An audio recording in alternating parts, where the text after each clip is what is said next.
Hello everyone. तो आज हम देखने वाले oogenesis। oogenesis क्या होता है? It is the process of formation and maturation of female gamete और ओवम। ये क्या है? ये प्रोसेस क्या है? ओवम को फॉर्म करती है। किसको फॉर्म करती है? ओवम को। और ओवम क्या है?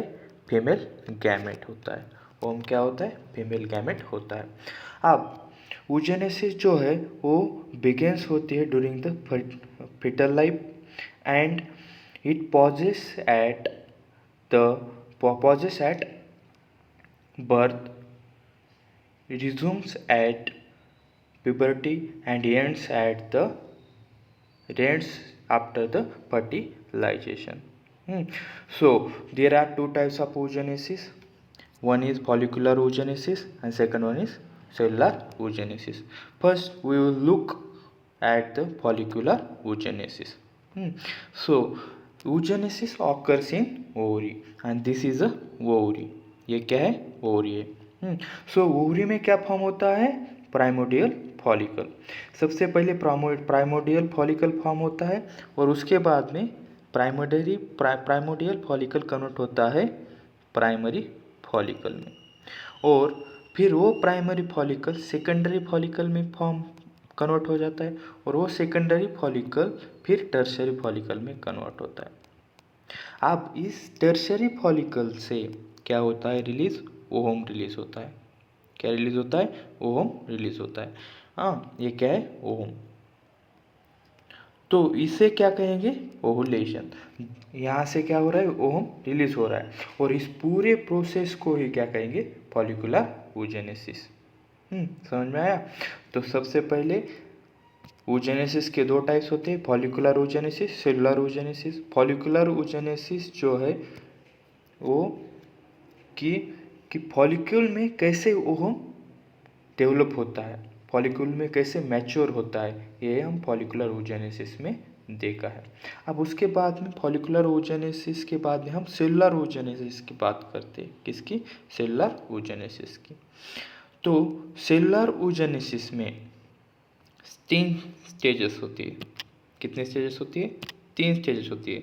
एक होती है मल्टीप्लिकेशन स्टेज, एक होती है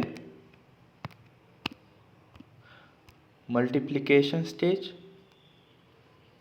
एक होती है ग्रोथ स्टेज सेलुलर में, और एक होती है मैच्योरेशन स्टेज। एक क्या है? मल्टीप्लिकेशन स्टेज, एक है ग्रोथ स्टेज, एक है मैच्योरेशन स्टेज। अब हम सेलुलर oogenesis को देखते हैं।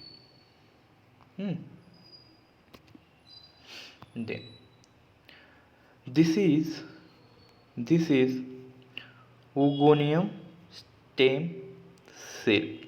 At the time of fetal period, this oogonium stem cell enters into mitosis and form two daughter oogonium cell, and this daughter oogonium cell get nourished and form primary oocyte। क्या form करती है? Primary oocyte। And at the time of puberty, this primary oocyte enters into meiosis 1। At the time of puberty, this primary oocyte enters into meiosis 1 and form secondary oocyte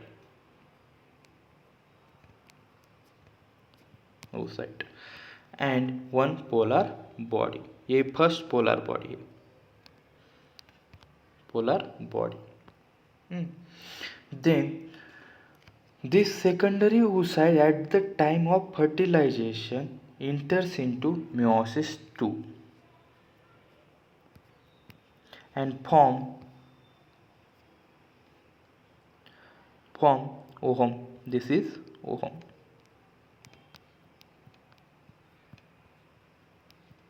So here ovum formation हो गया है। हाँ, और ये क्या है? Polar body, second polar body. तो फिर से मैं बताता हूँ। तो सबसे पहले उगोनियम स्टेम सेल होती है। उगोनियम स्टेम सेल क्या करती है, वो माइटोसिस में चली जाती है और वो 2 डॉटर उगोनियम सेल बनाती है। और 2 डॉटर उगोनियम सेल क्या होती है, नरिश हो जाती है और प्राइमरी oocyte बनाती है। प्राइमरी oocyte फिर मियोसिस 1 में चली जाती है। मियोसिस 1 में चले जाने के बाद में वो एक सेकेंडरी oocyte और हैप्लॉइड सेल बनाती है। और सेकेंडरी oocyte मियोसिस 2 में चली जाती है और मियोसिस 2 में चले जाने के बाद में वो ओवम बनाती है। और दिस प्रोसेस को हम क्या कहेंगे, सेलुलर oogenesis। अब यहाँ से